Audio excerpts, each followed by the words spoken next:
What is going on, guys? Today I'm trying out the Browning Assault Rifle, otherwise known as the BAR. It's the first gun to show up in our Tides of War missions since the launch of the Pacific Theater. And even though it has to be said that the 5.2 weapon update has affected this new light machine gun just as much as the other guns, it still has some very impressive stats for this new gun and things like a unique fire mode that we haven't seen before in the LMG class of weapons. I will most likely revisit this weapon again once we get in our 5.2.2 hotfix. This is planned to resolve issues with the weapon balance change and things like spotting. This is set to release sometime next week, I believe, but let's jump into what we know about this gun right now, because like I was saying, there's some pretty impressive stats when it comes to this new LMG.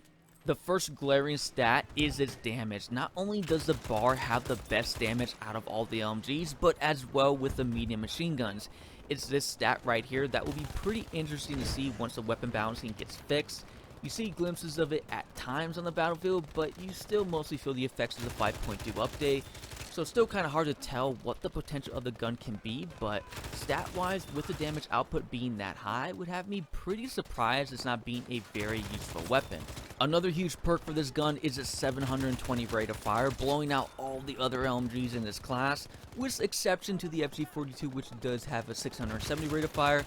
However, unlike its damage that beat out all the LMGs and MMGs, its rate of fire only beats out the light machine guns this time. But with that said, it can still hold its own with the medium machine guns, which should say a lot when you think about the combined power and speed for this new gun. So hopefully you can see why I think there's a lot of potential with this weapon once DICE works out all the weapon balancing issues. Now, there are a couple of downsides to the gun. The major one is its ammo. It only has 20 rounds, so that's tied for worse with the FG42 and LS26.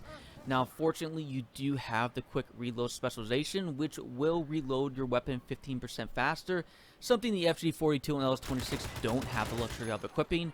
However, despite having a little bit of a reload boost, I imagine the low amount of ammo will tether this gun in even when the weapon balancing change happens.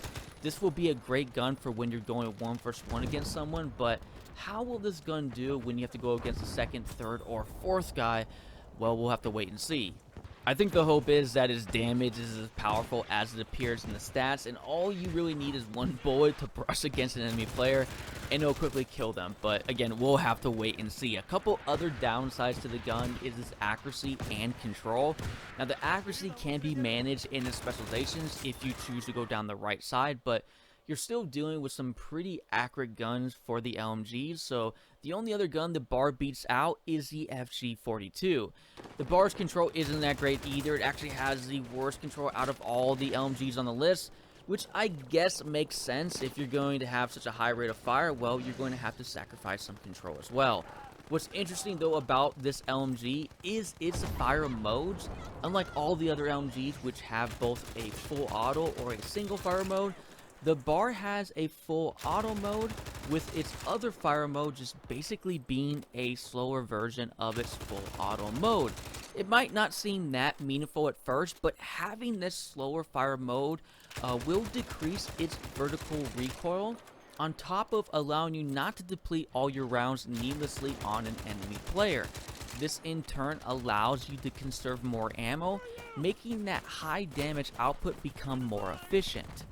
I found swapping between the slower fire mode when battling players further away and then quickly swapping back to my high rate of fire allowed me to compete in both the close quarters and further range battles. Here's an example where I'm able to finish off a player who is further back with my slower fire mode on, and then I quickly switch to my faster fire mode as I see an enemy player who's about to push up in the trenches. This again allows me to quickly adjust on the fly wherever I'm at, unlike other weapons where you need to adjust your positioning to maximize what your weapon can do. Mastering both of these fire modes, I think, is the key in really bringing the full potential of this gun out. And again, will be pretty interesting to see how well it performs once the weapons get rebalanced. But what do you guys think so far about this gun? I know the 5.2 patch messed everything up, but let me know if you guys see the potential of what I'm seeing when it comes to the BAR, or if you guys think that possibly that low ammo will cause the BAR to not really perform as well as we might all think it could do. But that is it for you guys today. Again, I always appreciate you guys being here. I am Living, and I'll catch you guys again later.